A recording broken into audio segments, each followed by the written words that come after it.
Hey guys, how you doing? It's Dr. Robert King, founder of Assisted Living University, and I got about 6 minutes to drop some knowledge on you. I get a lot of questions about how can I turn my current home into a residential ALF. So now here's how this works.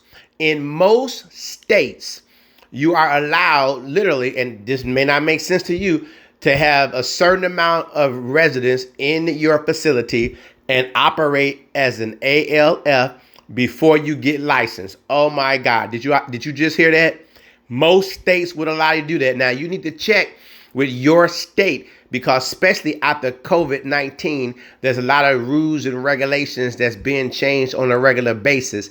So you want to make sure that you're allowed to do that. But in most states, you're allowed to have X amount of number of residents in your home before you have to go get licensed. And I call that business model one. So what you see in front of you now is your basic 3-bedroom, 2-bath, split model floor plan. All that simply means is that on the east side, you have the master bedroom. On the west side, you have bedroom 2 and bedroom 3. And in the middle, you have the living area. That's considered a split model floor plan. And you can see in this floor plan right here, we have the residents taking one room. You're allowed to put 2 beds in your average room. That's a 10 by 11, 11 by 11 and higher. The state would allow you to put 2 beds in there. So if you're putting 2 beds in bedroom number 3, that means you're taking care of 2 residents in that room. You see what I'm showing you right here? That's down there at the bottom left hand corner on the west side of the property. You're turning that 1 bedroom into a residential assisted living facility, and you're caring for only 2 residents. A lot of my students start this way because it's going to take some time before you actually get licensed. So a lot of my students who graduate from Assisted Living University, they go ahead and grab a couple residents, depending upon what state they're in, so they can begin the process, learn the industry while they're going for their license. So they're unlicensed, 2 residents, they're caring for them, and they're still going for their actual full license. Now, let me give you a warning here right now.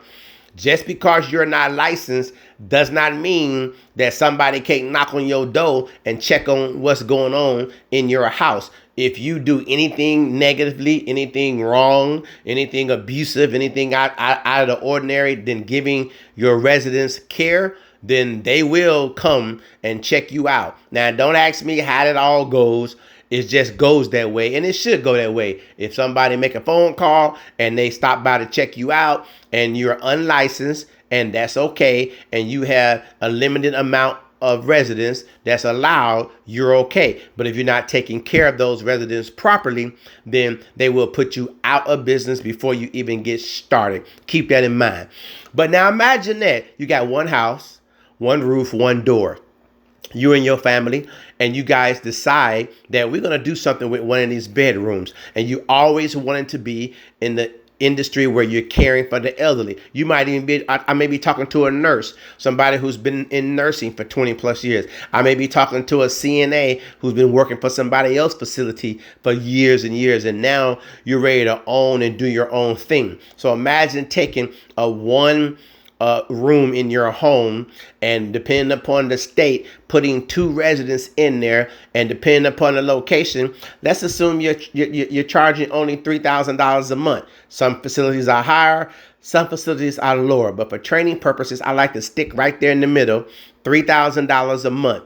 That's $6,000 a month that's coming into your home, and you have 1 house, 1 roof, 1 door, and you're only taking care of a couple of residents. Now, I know you're going to ask me, well, how much money is it going to cost me to take care of those residents? All that's going to be determined on you. And are you taking care of them yourself for most of the time? Are you just having a caregiver come in for certain times? Or are you having a caregiver come in full time? You get to determine that. You get to determine how much of that overhead you're going to spend. Now, obviously, you're not going to make a gazillion dollars with just $6,000 a month coming in, but $6,000 a month, $36,000 a year, and that's pretty good for one room on the west side of your property on split floor plan. So this is very doable. This 3-bedroom, 2.5 bath floor plan can literally be turned into a unlicensed residential assisted living facility, and I call that here at Assisted Living University Business Model 1. So I really want you to take a look at that, look into that a little bit more, and decide if it's something that you're ready to do. How just take one room and convert that baby into residential ALF and begin the process of learning this industry. It might be a good start for you so you can determine whether or not you really want to be in this industry before you go full time and turn your entire house into a residential ALF. You might want to start this way. So think about that. And if you want more information, swing by our website, alfownership.com, and check it out. But you can do this, and we can help. God bless you.